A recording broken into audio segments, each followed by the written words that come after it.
제95화 구려상단 7. 상두지는 아들 상일충을 개봉에 남겨두고 하루 먼저 개봉을 출발했다. 구려상단은 한나절을 동쪽으로 이동하고서야 멈춰섰다. 그런데 명색이 상단인데 그럴듯한 짐이 없다. 상두지는 부피가 있는 물건을 모두 처분해 은자로 바꾸었다. 술에도 파라말을 샀다. 일이 틀어졌을 때를 대비해 기동력을 높이려 함이었다. 올 때가 됐는데. 상두지가 초조하게 서쪽을 바라보고 있다. 아들 상일충을 기다리는 것이었다. 비연 또한 오라비가 무사히 돌아오기를 소원했다. 비연이 소망을 담아 먼지구름이 이는 곳에 초점을 맞추었다. 온다.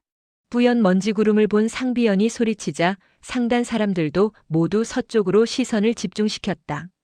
그랬다. 상두지의 눈에도 말 2마리가 자신을 향해 달려오는 게 보였다.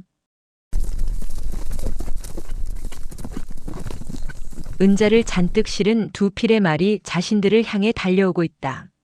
탕명과 상일충이었다. 눈과 귀가 밝은 탕명도 상단을 발견했다. 저기 계십니다. 전력으로 달려온 2마리 말이 앞발을 높이 쳐들었다. 상두지가 보니 아들 상일충의 표정이 밝다. 분명 일이 성공한 것이리라. 오빠, 비연 또한 누구보다 상일충을 걱정하고 있었다. 모든 일이 자신 때문에 발생한 일이라 생각했다. 성질을 누르지 못하고 나섰다가 인질로 잡혔고 상단에도 큰 피해를 주지 않았던가. 비연의 눈이 커졌다. 오빠, 어찌 된 거야? 은자를 되찾은 거야? 상일충이 탕명을 돌아보고는 활짝 웃었다. 그래, 모두 탕 동생 덕분이야. 비연이 고개를 갸웃했다. 탕 동생, 청명 말이야? 상일충이 은자를 되찾은 과정을 설명하자 사람들은 마치 눈앞에 적들이 있는 듯 긴장했다. 그러다 포량의 목이 떨어지는 대목에서야 모두 손뼉을 치며 기뻐했다. 비연은 무엇보다도 오빠가 멀쩡히 돌아온 것에 안도의 한숨을 쉬었다. 휴, 정말 다행이야. 오빠의 얘기를 듣고 보니 탕명의 활약상이 기대 이상이었다. 고장부가 탕명의 이곳저곳을 살펴보며 물었다. 괜찮은 것이냐? 탕명의 표정도 밝았다. 전 멀쩡해요. 고장부는 탕명이 신기했다.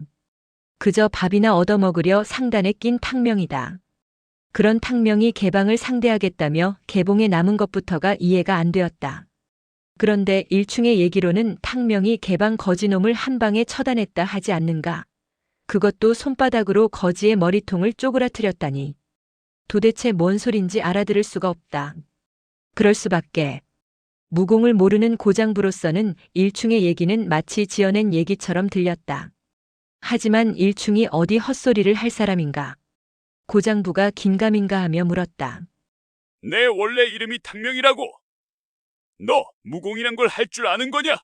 탕명은 자신이 뭔가 속인 듯하여 미안한 마음이 들었다. 죄송해요. 사정이 있어 본명을 말할 수 없었어요. 무공은 12살 때부터 배웠고 지금도 한창 수련 중이에요. 고장부의 눈에는 볼수록 신기한 탕명이었다. 그래. 암튼 무사히 돌아와 다행이다. 탕명과 상일충이 돌아왔으니 지체할 이유가 없다. 상두지가 서둘러 명했다. 산동을 향해 동쪽으로 이동한다. 최대한 빨리 천진으로 돌아간다. 알겠습니다, 행수 어른. 상단이 동쪽으로 움직이기 시작하자 비연이 탕명과 말머리를 나란히 했다. 너 원래 이름이 탕명이라며? 탕명에게 심술 굳고 쌀쌀맞게 굴던 비연의 눈빛은 사뭇 부드러워져 있었다. 탕명이 오히려 어색해하며 고개를 끄덕였다. 응. 사정이 있었어. 비연이 살짝 고개를 숙였다. 탕명, 고마워. 고맙단다. 하긴 탕명이 큰일을 해주긴 했다. 비연답지 않게 눈을 내리깔며 다소곳하자 탕명은 비연이 귀엽다 느껴졌다. 고맙긴. 나도 개방의 원한을 갚으려 그런 거야. 비연이 부쩍 관심을 보였다. 탕명, 나중에 내 얘기해줄 거지? 그래. 비연이 다시 고맙다 하고는 상단의 선두로 나섰다. 비연이 가자 고장부가 다시 다가와 웃었다. 허허, 희한한 일이군. 비연이 저 정도로 말했으면 탕명 너에게 엄청 고마운 거야. 자존심 강한 비연의 성격을 아는 탕명이다. 이제 비연이 밥 먹는 거 가지고 트집은 안 잡겠죠? 하하하. 당연하지. 아저씨, 그런데 천진까지 가다 보면 또 어떤 도시가 나오나요? 보통은 이것저것 사고 팔려 큰 도시를 거쳐가지. 하지만 행수님이 바로 천진으로 간다고 했으니 큰 도시에 갈 일은 없을 거야. 그렇군요. 한나라 3대 도시 중 하나인 개봉을 구경할 여유가 없었던 탕명이다. 탕명이 약간 실망한 표정을 짓자 고장부가 다시 말을 이었다. 우리는 쭉 동쪽으로 갈 거야. 태산이 나오면 거기서 북동쪽으로 방향을 바꿔 사흘쯤 가면 천진에 도착할 거야. 태산이요? 탕명이 반색했다. 태산은 진시황 등 역대 황제들이 봉선제를 지내던 곳이다. 오학 중에 으뜸으로 천하제일산이라 불린다 했다. 그래, 태산. 남자로 태어나 태산에 올라보는 것도 의미 있는 일이지. 아미산, 삼성산, 천마산, 무당산, 숭산의 정상에 올랐던 탕명이다. 산에서 자란 탕명이 태산을 놓칠 수는 없다. 게다가 시황제가 올랐던 산이라지 않은가. 태산, 기대된다. 이미 소치며 천막이며 모두 처분했다. 오직 달리고 달리다 해가 지면 객잔을 찾아야 했다. 그렇게 동쪽으로 달리니 이틀 만에 태산이 눈에 들어왔다.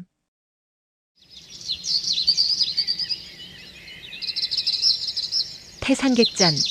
상단은 이곳 태산객잔에서 하룻밤을 지내고 북동쪽으로 방향을 바꿀 것이다. 탕명이 제일 먼저 객잔 문을 열어젖혔다. 태산은 거대했고 태산객잔도 규모가 컸다. 하지만 객잔 안의 모습은 탕명의 기대와는 달랐다. 넓은 객잔과 달리 손님은 없고 썰렁하기까지 했다. 상단 일행이 우르르 들이닥치자 객잔 점소이가 오히려 놀라는 눈치였다. 한때 잘 나갔는지 가구며 장식품들이 고풍스러웠으나 모두가 낡아 있었고 여기저기 망가져 있었다. 가장 큰 탁자에 자리를 잡은 상두지가 탕명을 불렀다. 탕명, 이리와 같이 먹자. 상두지가 손짓하자 탕명과 고장부도 한쪽에 자리를 잡았다. 짐꾼이었던 탕명의 위상이 사뭇 달라졌다. 이제는 질짐도 없을 뿐더러 행수와 같이 겸상을 하게 된 것이다. 후루룩. 크아, 식사가 어느 정도 끝나자 탕명이 상두지에게 조심스럽게 말을 꺼냈다. 행수님, 저는 이곳 태산에 잠시 머물겠습니다. 비연이 눈을 동그랗게 떴다. 꽤나 놀란 표정이다. 탕명, 천진으로 간다고 하지 않았어? 응. 천진에 가서 바다도 봐야지. 하지만 태산에 왔는데 그냥 갈 수는 없잖아. 며칠 머물며 태산 구경 좀 하려고. 상일충이 아쉬운 듯 말했다.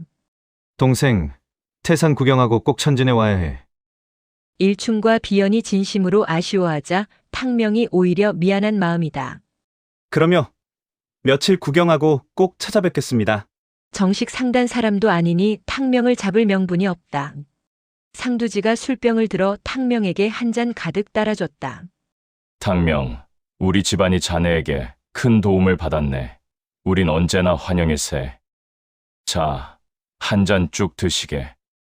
상두지가 자신을 어른 대접하자 탕명도 기분이 좋았다.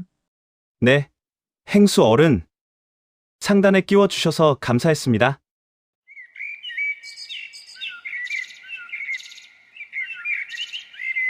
아침 일찍 식사를 마친 구려 상단 사람들이 떠날 채비를 마쳤다. 탕명이 떠날 준비를 하는 사람들을 배웅하려 나섰다. 범처럼 생긴 고장부도 아쉬워하며 커다란 손으로 탕명의 어깨를 감싸 안았다. 탕명, 된장국 먹으러 꼭 와야 해. 미향 사부나 당연자 사부가 자신을 살뜰히 챙겨줬지만 모두 여인이었다. 거칠지만 듬직한 고장부가 자신을 아껴주자 탕명은 코끝이 시큰해졌다. 탕명은 고장부와 짐도 나눠서 지고 같이 밥도 짓고 함께 나란히 누워 별을 보며 잤었다. 짧은 기간이었지만 정이 깊게 들었던 모양이다. 킁. 하마터면 눈물이 날 뻔했다. 탕명이 일부러 씩씩한 표정을 지었다. 그러며 돼지고기 듬뿍 넣은 된장국 끓여줘야 해요. 당연하지. 건더기 없는 돼지 된장국을 먹었던 탕명이다. 지금도 그것이 아쉬운 탕명이었다. 탕명과 고장부가 객잔을 나서니 말고삐를 잡은 비연이 탕명에게 다가왔다. 탕명, 몸 조심해. 비연은 탕명에게 잘해주려 마음먹었다. 그런데 벼랑간 탕명과 헤어지게 되자 몹시 아쉽다는 표정이었다. 비연, 넌 성질 좀 죽여. 나중에 천진에서 보자. 탕명, 너. 비연이 이쁘게 눈꼬리를 치켜떴다. 그러더니 허리에 차고 있던 검을 풀러 탕명에게 건네주었다. 이 검 너 가져. 너 검술도 할 줄 알지? 내 선물이야. 무공 실력이 상당한 탕명이 정작 검이 없으니 비연이 폼으로 가지고 다니던 자신의 검을 내놓은 것이다. 검을 받아 쥐어보니 가볍고 날렵했다. 탕명의 손에 익은 월화검과 비슷한 크기였기에 마음에 들었다. 하긴 검이 없어 영 어색하던 참이었다. 고마워. 탕명이 비연의 검을 받아들자 상단이 움직이기 시작했다. 힘찬 말 울음소리와 함께 사람들이 떠나자 커다란 객잔은 다시 썰렁해졌다. 탕명이 한쪽 구석에 앉아 차를 마시고 있는데 중년의 객잔 주인이 탕명 앞에 다가와 물었다. 왜 안 가고 혼자 남았어? 객잔 주인은 탕명이 혼자 남은 이유가 궁금했던 모양이다. 아버지뻘 나이인지라 탕명이 공손히 답했다. 태산이 천하제일 산이라 들었습니다. 온 김에 며칠 태산 구경하고 가려고 합니다. 객잔 주인이 엄지를 치켜 세웠다. 태산이야 당연히 천하제일 산이지.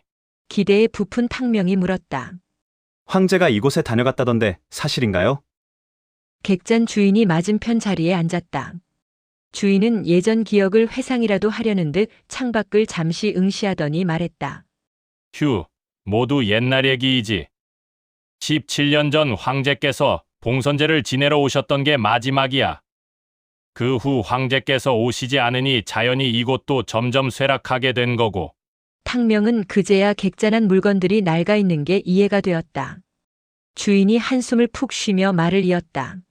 휴, 게다가 태산의 괴녀가 나타나면서 사람들이 이쪽으로는 아예 오지를 않아. 그나마 오던 손님도 발길을 끊었어. 이게 뭔 뜬금없는 소리인가? 괴녀라니요? 그렇다네. 나도 직접 본 적은 없지만 태산 북쪽에 외파리 괴녀가 살고 있대. 그 괴녀가 미쳐 날뛰며 사람을 해치니 사람들이 무서워 올라갈 엄두를 못 내고 있어. 괴녀 하나 때문에 태산에 못 간다고. 탕명은 천봉에게 태산파에 대해 들은 게 있다. 사조인 선우 무도의 의형이 태산파의 장문이 되었다고 했었다. 사조의 의형이면 무공도 분명 강할 것이다. 태산에는 태산파가 있는데 사람을 해치는 괴녀를 그냥 놔둔단 말입니까? 주인이 고개를 저었다. 태산파. 다 옛날 얘기이지. 태산파가 한때 명성을 날렸으나 지금은 겨우 명맥만 유지하고 있는 처지야. 왜요? 무림 형세에는 아직 어두운 탕명이었다. 한때 구파일방에 들어갔던 태산파의 명성이 추락한 지 오래라니 탕명으로서는 의외의 얘기였다. 객잔 주인이 혀를 차며 말을 이었다. 고수였던 장문 고태봉이 죽고 나니 별 수 있겠어. 쓸만한 제자들도 별로 없으니 태산파가 몰락한 건 어쩌면 당연한 일이지. 그렇군요. 탕명이 태산파와 무슨 상관이 있겠는가? 탕명은 오히려 괴녀에게 호기심이 동했다. 그런데 괴녀가 어디에서 출몰하는데요? 우리 객잔에서 등산로를 따라 올라가면 산 중턱쯤이 괴녀가 출몰하는 곳이야. 난 무서워 산에 안 간 지 오래됐어. 태산 객잔이 있는 곳이 태산의 북쪽이다. 태산의 북쪽 지역을 괴녀가 점령하고 있다는 얘기였다. 그럼 태산파는 어디 있는데요? 태산파는 태산의 남쪽에 있고 태산의 동쪽에는 구룡방이 있지. 구룡방은 또 뭔가요? 산동 지방에서 구룡방 하면 모르는 사람이 없지. 구룡방이 산동의 대표 표국인 구룡표국의 주인이지. 태산파가 손 놓고 있자 구룡방이 괴녀를 처리하려 나섰다던데 어찌 되고 있는지 모르겠네. 구룡방이 나서 괴녀를 죽인단 말인가요? 당연하지. 괴녀 때문에 태산의 사람이 얼씬 못하니 어찌 그걸 가만두겠어? 탕명은 괴녀가 죽기 전에 한번 보고 싶은 충동을 느꼈다. 다음 화에서 계속 이어집니다. 제 96화 태산의 외파리 괴녀 1.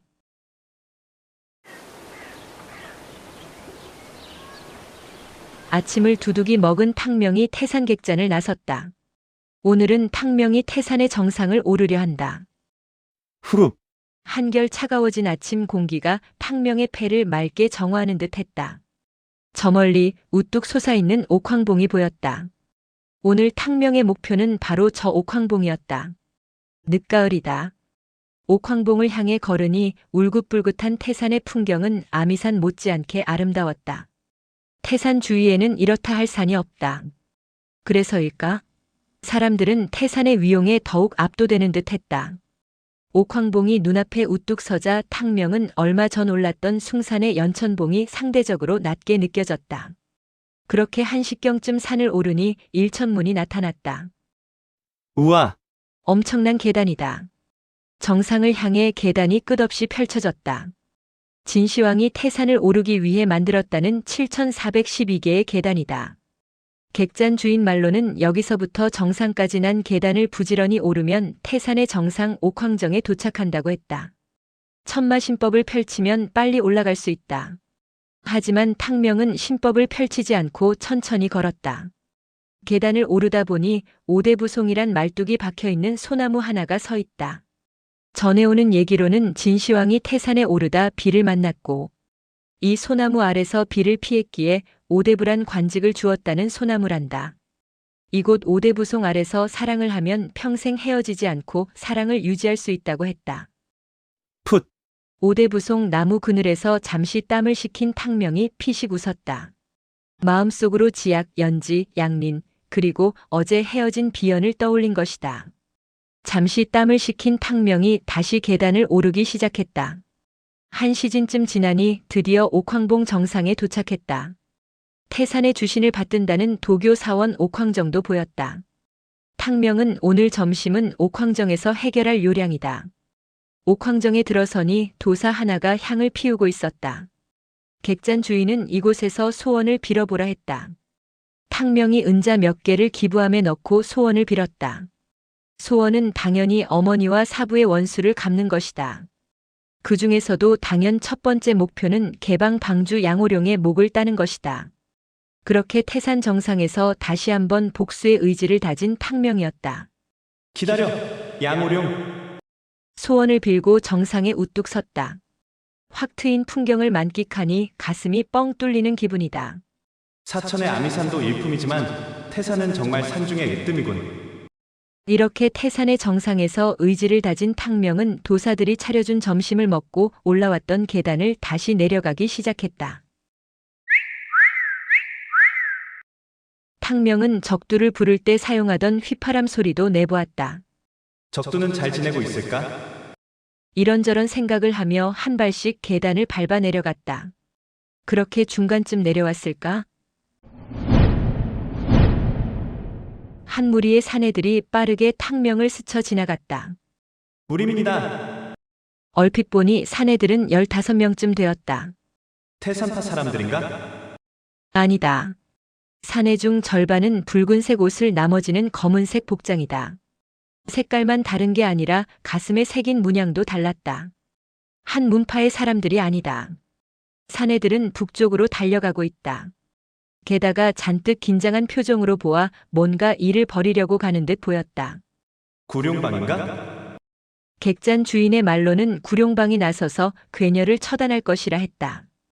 호기심이 동한 탕명이 멀찍이서 사내들의 뒤를 따랐다. 사내들은 확실한 목표가 있어 보였다. 빠르게 계단을 내려가던 사내들이 동쪽으로 방향을 틀었고 부채살 모양으로 흩어졌다. 하는 행동으로 보아 분명 괴녀를 찾는 게 분명했다. 사내들이 흩어지자 탕명은 속도를 늦췄다. 괴녀를 발견하면 분명 소리가 날 것이다. 1시경쯤 지났을까? 괴녀다! 다급한 사내의 외침이 들렸다. 탕명이 소리가 들리는 곳을 향해 빠르게 달렸다. 멀리서 보니 역시 예상했던 광경이 펼쳐지고 있었다.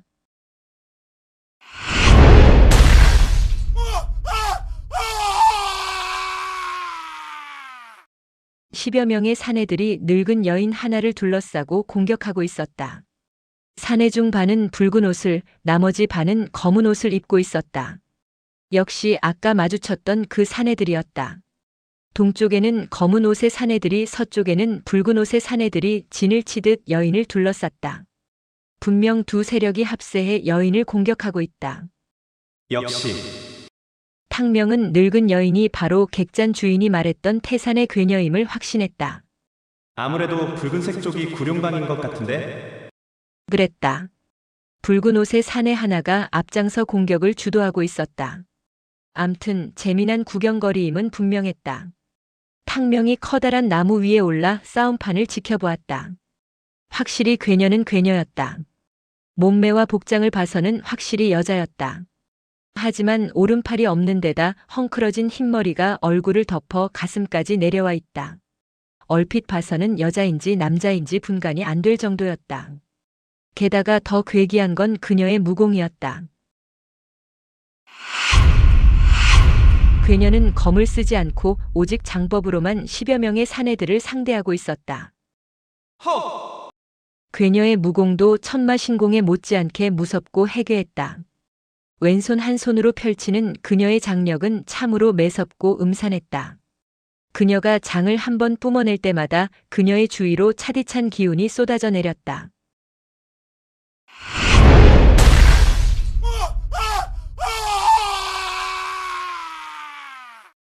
괴녀의 장에 맞은 사내 하나가 또 쓰러졌다.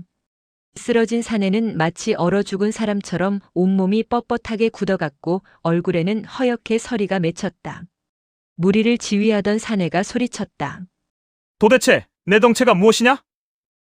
왜 태산에 와행패를 부리는 것이지? 괴녀가 냉소했다. 훗, 구룡방 따위가 나를 상대하겠다는 것이냐? 가소로운 것들! 목소리를 들으니 확실해졌다. 괴녀라더니 확실히 여자였다. 탕명의 추측이 맞았다. 붉은 옷을 입은 젊은 사내는 구룡방 방주 구룡만의 아들 구양도였고 흑의인들은 구룡방이 청해온 무사들이었다. 구룡방만으로 괴녀를 상대하기 벅차자 거금을 주고 동평호를 근거지로 삼고 있는 동평방의 고수들을 청해온 것이었다. 비록 구룡방과 동평방이 합세했으나 싸움의 형세는 점점 불리해졌다.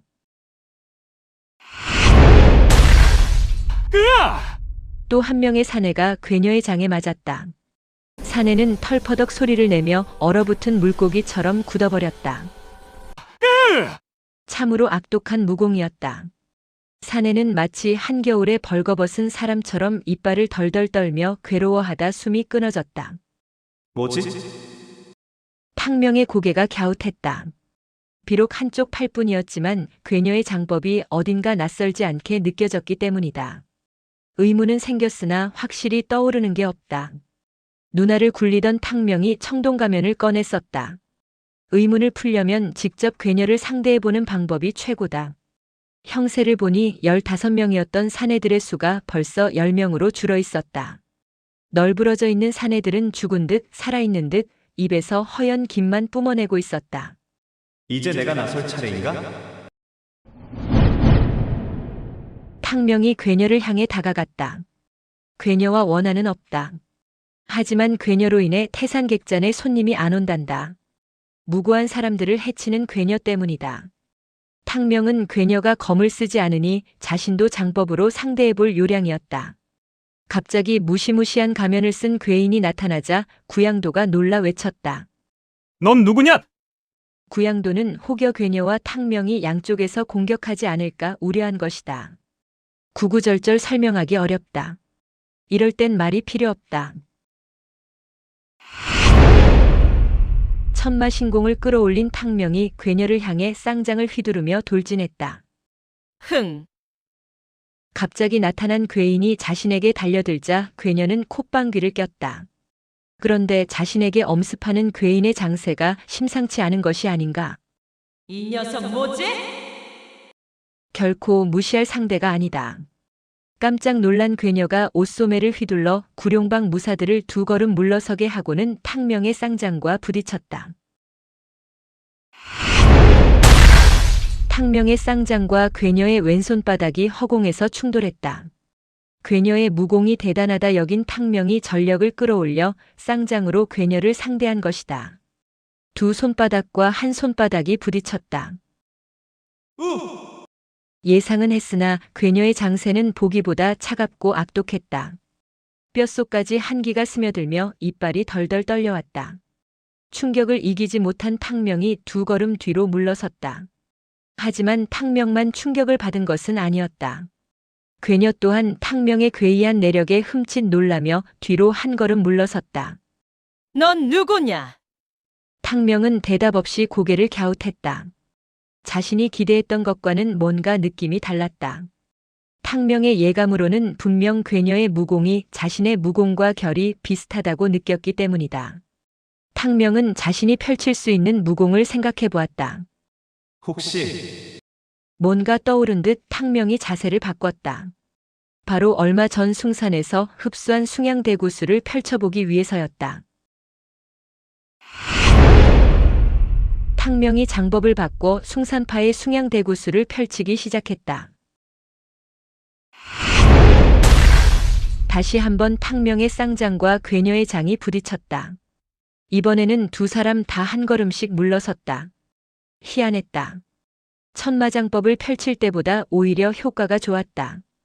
탕명이 숭양대구수를 펼치자 괴녀의 눈에 이채가 띄었다. 내 놈이 어찌 숭양대구수를 펼치는 것이냐? 내 스승이 누구이지? 괴녀는 역시 고수였다. 단박에 탕명이 펼친 장법이 숭산파의 숭양대구수임을 알아보았다. 그런데 아무리 고수라도 이상했다. 어찌 단 한 번 펼친 장법을 정확히 알아맞힐 수 있었던 것일까? 탕명은 괴녀의 물음에 답하지 않았다. 괴녀가 어찌 나오는지 지켜볼 요량이었다. 갑자기 튀어나온 괴인이 괴녀를 맞상대하자 구룡방과 동평방 사람들은 어안이 벙벙해졌다. 뭐지? 선우가 바뀌었다. 이 싸움은 분명 자신들과 괴녀의 싸움이다. 그런데 갑자기 나타난 괴인과 괴녀의 싸움으로 바뀐 것이다. 게다가 괴인의 무공이 괴이하고 강해 괴녀와 대등한 싸움을 벌이는 게 아닌가. 구양도는 괴이하단 생각이 들었다. 누가 우리를 도우려고 온 것인가? 무시무시하게 생긴 청동가면을 쓴 괴인이 나타나 괴녀를 공격했다. 비록 청동가면을 썼지만 구양도가 보기엔 젊어 보였다. 그런데도 괴녀를 상대해 맞짱을 뜨자 구양도는 놀랍기도 하고 기쁘기도 했다. 이자가 숭산파 보수인가? 그런데 숭산파 보수가 왜 우리를 돕는 것이지? 구양도는 숭양대구수를 알아보지 못했다. 다만 괴녀가 그렇게 얘기했기에 괴인이 숭산파의 고수가 아닐까 생각한 것이다. 아무튼 괴녀를 상대한다면 분명 자신의 적은 아니다. 청동가면을 쓴 것이 영 찜찜했지만 일단 괴녀를 처단하고 생각해도 늦지 않다. 물 들어올 때 노 저어야 한다. 구양도가 목소리에 힘을 주었다. 공격하라! 다음 화에서 계속 이어집니다.